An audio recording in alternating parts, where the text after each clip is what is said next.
रांती देव बनिए की कथा क्यों लिखी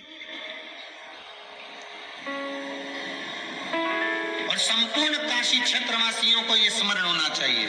संपूर्ण काशी स्कंद पुराण के काशी खंड में रांती देव बनिए की कथा क्यों लिखी और संपूर्ण काशी क्षेत्रवासियों को यह स्मरण होना चाहिए। संपूर्ण काशी क्षेत्रवासियों को प्रदोष के दिन प्रदोष काल में 2 जगह दिए लगाना प्रारंभ कर दो। पहला बेलपत्री के वृक्ष के नीचे पहला दिया प्रदोष काल में, प्रदोष के दिन बेलपत्री के वृक्ष के नीचे, और दूसरा दिया अपने दरवाजे की चौखट के बाहर, मतलब अपन बाहर खड़े होंगे, अंदर की ओर दिया नहीं, बाहर की ओर एक दिया बेलपत्र के नीचे देवादिदेव महादेव से प्रार्थना कर कर, हे शिव शंकर, हे गौरी शंकर, हे शिव, आज प्रदोष का दिन, प्रदोष काल में आप भ्रमण के लिए निकलोगे नंदीश्वर के साथ में, ऐसी कृपा करना, आपके लिए मैंने द्वार सजाया है भोलेनाथ, आपकी दृष्टि मेरी चौखट पर भी कर देना। और काशी क्षेत्र तो क्षेत्र, दुनिया के लोग कहते हैं कि काशी उत्तर प्रदेश में है, दुनिया के लोग कहते हैं काशी गंगा जी के तट पर है, दुनिया के लोग कहते हैं काशी उत्तर प्रदेश में है। शिव महापुराण की कथा कहती है, जो अपने घर में बैठकर भी भगवान शंकर को याद करता है, उसका दिल और उसका घर काशी हो जाता है।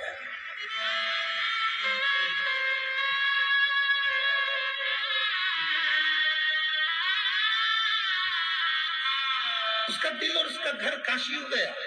आप अपने घर में बैठकर काशी का स्मरण कर लीजिए, आप अपने घर में बैठकर विश्वनाथ जी का स्मरण कर लीजिए। मेरे शंकर भगवान 33 कोटि देवी देवता में केवल एक देवादिदेव महादेव ऐसे हैं जो अपनी धर्म पत्नी को नंदी पर बिठाकर प्रतिदिन घूमने के लिए जाते हैं। तो केवल मेरे बाबा केवल काशी में नहीं घूमते हैं, वो कैलाश से चलता है, काशी से चलता है।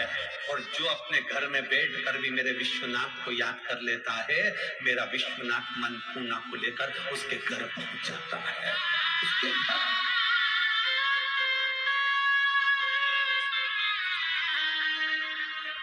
तो पहुंच जाता। किस रूप में आएगा, कब आएगा, कैसे आएगा, ये वो जानता है, इसके सिवा कोई नहीं जानता। एक बहुत सरल सी बात है, बहुत सहज है।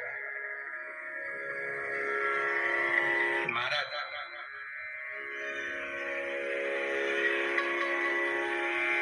एक माता ने प्रश्न किया है, व्हाट्सएप पे लिखकर भेजा था कि गर्भ अवस्था में भगवान शिव का पार्थिव शिवलिंग बनाकर पूजा करना चाहिए या नहीं।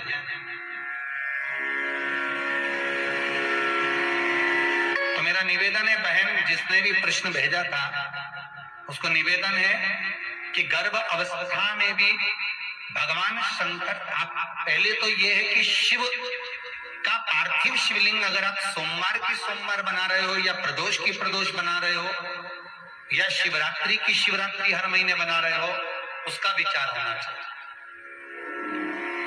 कई लोगों का नियम रहता है कि वो प्रतिदिन शिवलिंग का निर्माण करते हैं और प्रतिदिन पूजन करते हैं।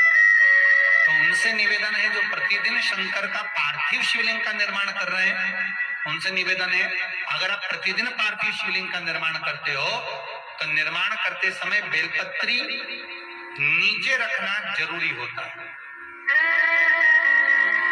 क्यों?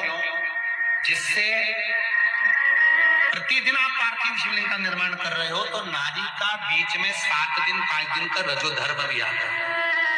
जब हम बेलपत्री नीचे रखकर उस पर शिवलिंग का निर्माण करते हैं और देव शिवलिंग बनाने के बाद पूजन कर कर विसर्जन करते हैं, तो नारी जब 5 दिन 7 दिन रजोधर्म में रहती है तो वो शिवलिंग का जो निर्माण चलता आ रहा है वो खंडित नहीं माना जाता।